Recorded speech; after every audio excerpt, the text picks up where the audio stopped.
Bismillahirrahmanirrahim. Assalamu alaikum, dear students. Our current session focuses on the approach and theory of language and learning behind cooperative language learning. I hope and expect by the end of this session you would have some understanding of the theoretical underpinnings of CLL.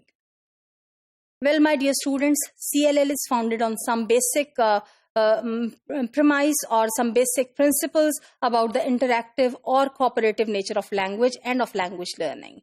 It believes that learners learn through cooperation, not through competition.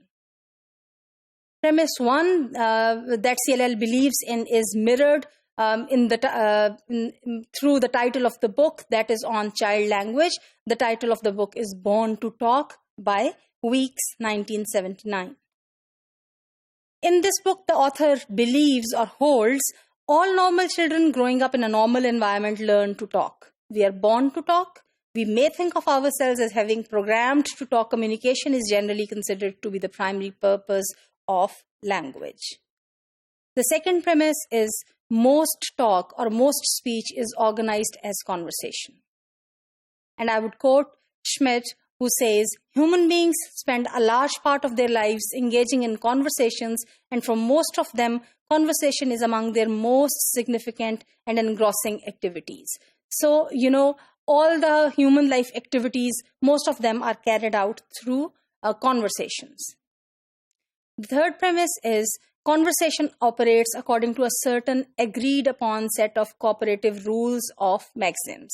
Now, Grice, 1975, actually Grice, in the context of pragmatics, has given a set of 4 maxims or a set of 4 rules which are called, in totality, they are called cooperative principle.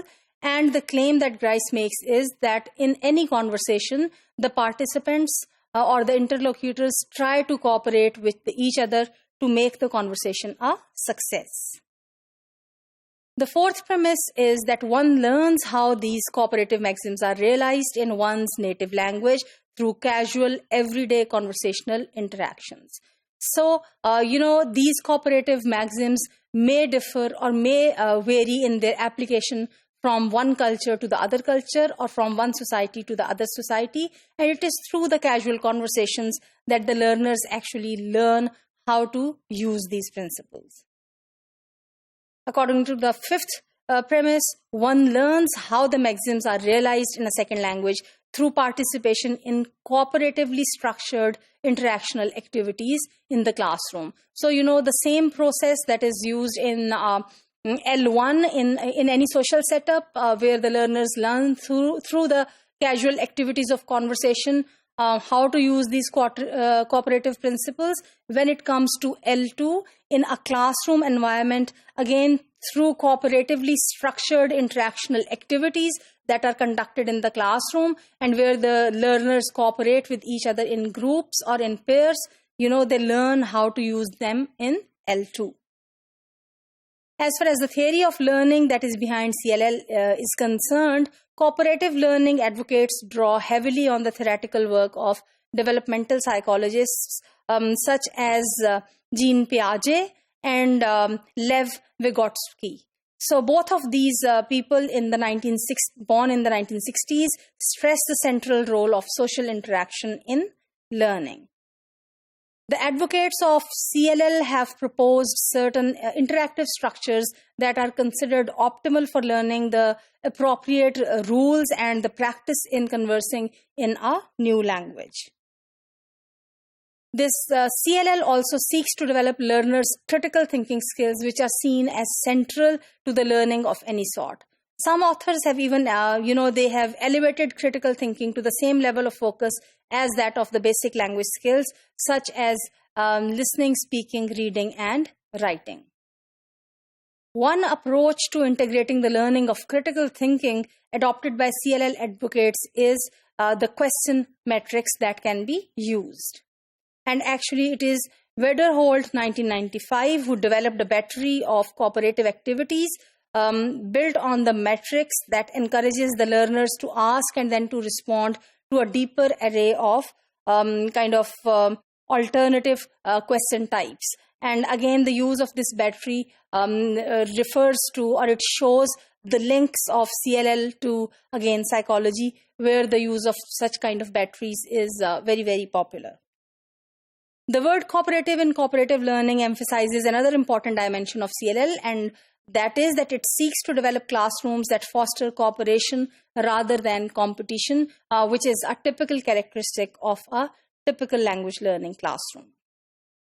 From the perspective of second language learning, McGroarty offers 6 learning advantages that English as a second language learner students would have if they are taught in a CLL classroom. The first advantage is increased frequency and variety of second language practice through different types of interactions. The second advantage that they have is that of possibility for development or the use of language in ways that support cognitive development and that increase their language skills.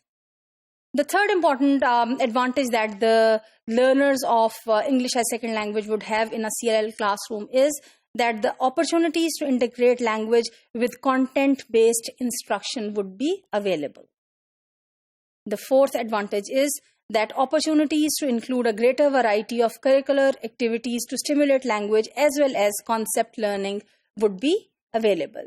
And the fifth advantage that they can have is of the freedom for teachers to master new professional skills, particularly those that emphasize communication, because the role of the teacher is central to provide comprehensible input.